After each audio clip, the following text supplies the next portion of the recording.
Have you ever felt it? That strange, electric hum beneath the surface of the ordinary. A moment so perfect, so impossibly aligned, that it feels like a personal whisper from the universe itself. You think of a song you haven't heard in a decade, and it plays on the radio the moment you turn the key. You wrestle with a life-altering question in the silence of your mind, only to have a stranger in a coffee shop say the exact phrase you needed to hear. We call them coincidences. We brush them off as statistical noise, a random firing of the universe's synapses. But what if they aren't random at all? What if they are echoes of a conversation you've been having with reality your entire life, without even knowing it? For centuries, we have been taught to see the world as a grand, cosmic machine, a clockwork universe, ticking along according to cold, predictable laws, entirely separate from us. We are the ghosts in this machine, the lonely spectators watching a film that has already been written. But the pioneers at the very edge of science, the quantum physicists, stumbled upon a truth so strange, so profound, it threatened to shatter that entire worldview. They discovered that at the most fundamental level of reality, the observer is not separate from the observed.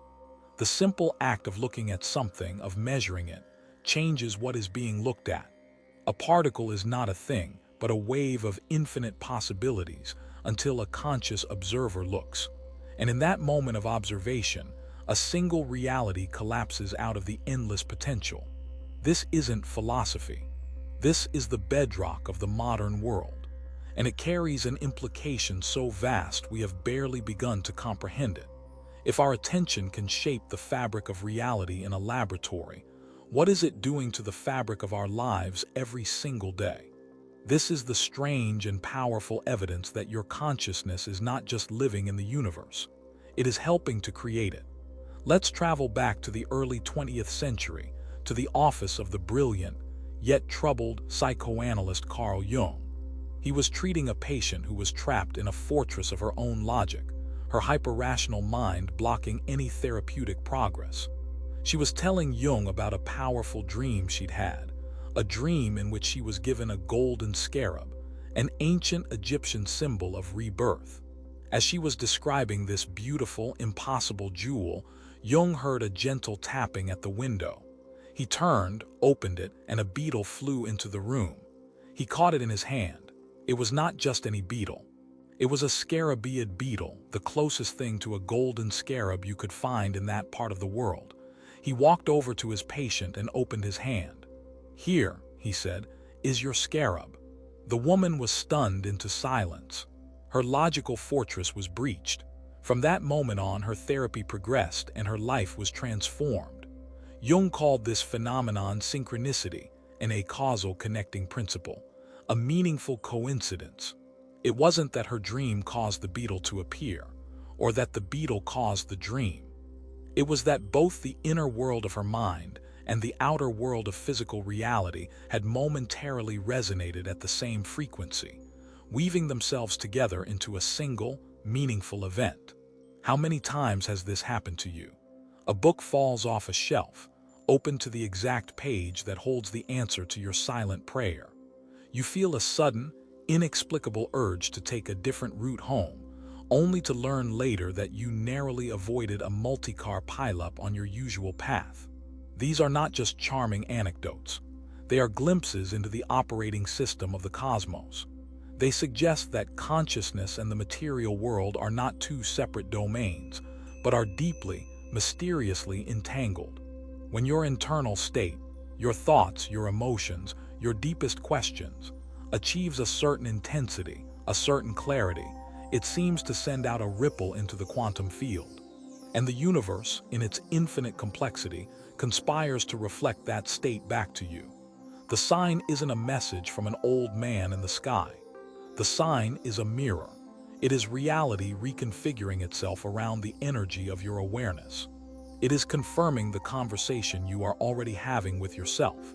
The question is, have you been paying attention to the answers? We often treat our emotions as secondary, as volatile and inconvenient reactions to the world around us.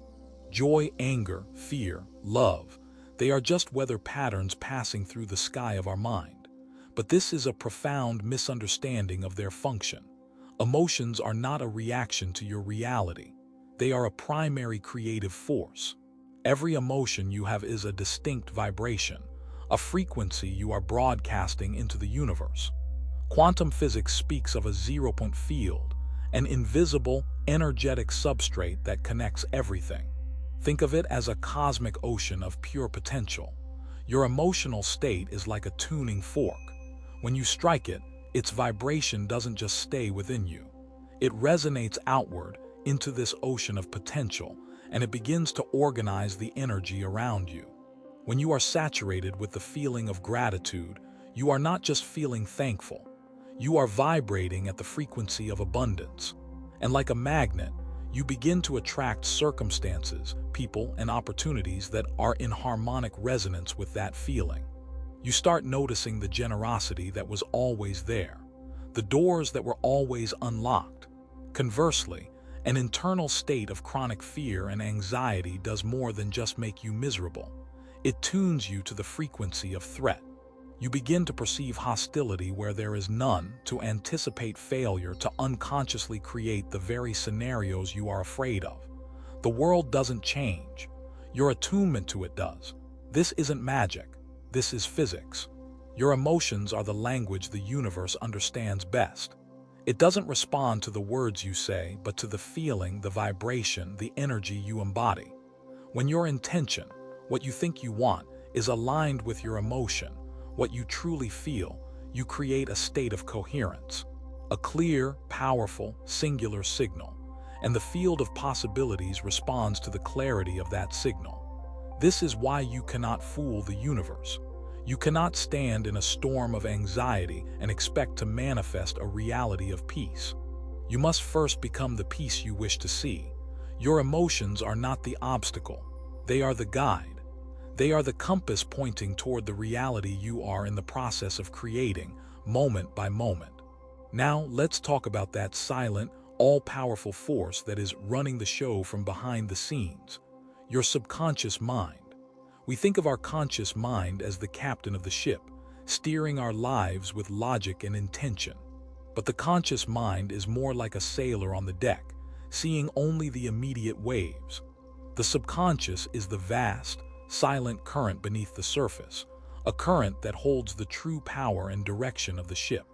It is a biological supercomputer, recording every sight, every sound, every sensation you have ever experienced.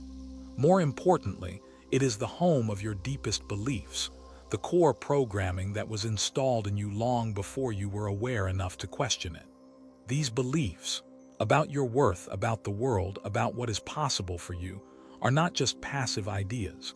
They are the filters through which you experience all of reality. Your subconscious does not know the difference between a vividly imagined experience and a real one. This is the secret behind the placebo effect, where a person's profound belief that a sugar pill is a powerful medicine can trigger the body's own healing mechanisms and create a miraculous recovery. The body responded not to the pill, but to the belief.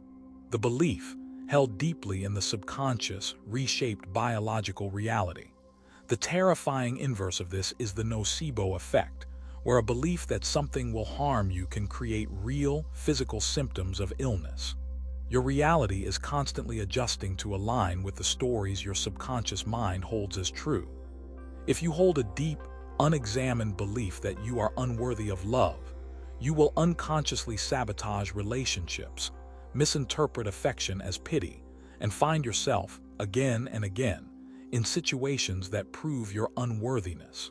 Your subconscious is the architect, drawing up the blueprints. The quantum field is the builder, constructing the reality from the infinite supply of materials. It never questions the blueprint. It simply builds what it is given. This is why true transformation is not about willpower. It's not about forcing yourself to think positive thoughts while your subconscious is screaming a story of lack and fear. True transformation is about going deeper. It is about the sacred work of rewriting the code, of healing the old wounds and updating the old stories. Through practices like meditation, visualization, and deep inner work, you can begin to communicate with your subconscious in its own language, the language of feeling, symbol, and repetition. You can begin to install a new blueprint, a blueprint of worthiness, of abundance, of love. And then, you simply watch as the world outside of you begins to reorganize itself, almost magically, to match the new architecture within. So where does this leave us? In a universe that is not a cold, dead machine, but a living, breathing, conscious entity. A universe that is not happening to you, but through you and with you. And this brings us to the ultimate human experience, the one that ties all of this together: intuition. Intuition is not just a gut feeling. It is not just your brain making a quick calculation based on past experiences. True intuition is your consciousness accessing information beyond the limitations of linear time and space. It is a glimpse into the quantum field of information, where past, present, and future are not separate points on a line, but exist simultaneously as a unified whole. That sudden premonition that saves you from danger, that flash of insight that solves a problem you've been wrestling with for weeks, that quiet inner knowing that tells you to trust someone or to walk away. That is your connection to this deeper reality. It's a faculty that we have all been given, but which most of us have been trained to ignore, to distrust, to bury beneath the noise of rational thought. But the more you learn to quiet your mind, to listen to the subtle whispers beneath the chaos of your daily thoughts, the stronger this connection becomes. It is like a muscle. The more you use it, the more you trust it, the more reliable it proves to be. It is your built-in guidance system, your personal connection to the universal mind. And when your intuition is confirmed, when that premonition comes true, it is perhaps the most powerful and personal evidence of all that you are participating in a reality far grander, far more mysterious, and far more intelligent than you were ever led to believe. We stand at a precipice in human history. We are the first generation to be given the scientific language to begin to describe the spiritual wisdom that mystics and sages have spoken of for millennia. The world is not a noun. It is a verb. It is an active, dynamic process of becoming. And you are not a noun, you are a verb. You are not a person who has a consciousness. You are consciousness, having the experience of being a person. The implications of this are staggering. It means that every thought you hold, every emotion you cultivate, every belief you cherish is a creative act. You are not just a passenger on this journey. You are the co-pilot, the co-artist, the co-creator of the road ahead. This isn't a license for spiritual bypassing or ignoring the very real challenges and injustices of the world. It is the opposite. It is a call to profound responsibility. It asks you to become relentlessly mindful of the quality of your own consciousness, because your inner state is your contribution to the collective.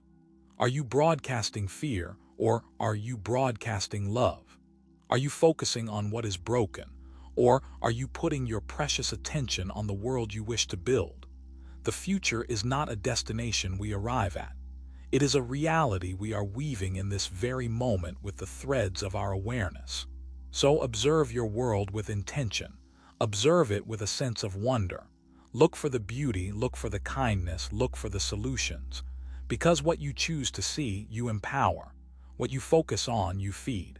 The universe is not punishing you or rewarding you. It is simply responding to the vibrational attitude that you are offering. Change the attitude, and you will change your life. You have been given the most powerful tool in the universe. It is the tool of your own conscious attention. The only question is, what will you create with it?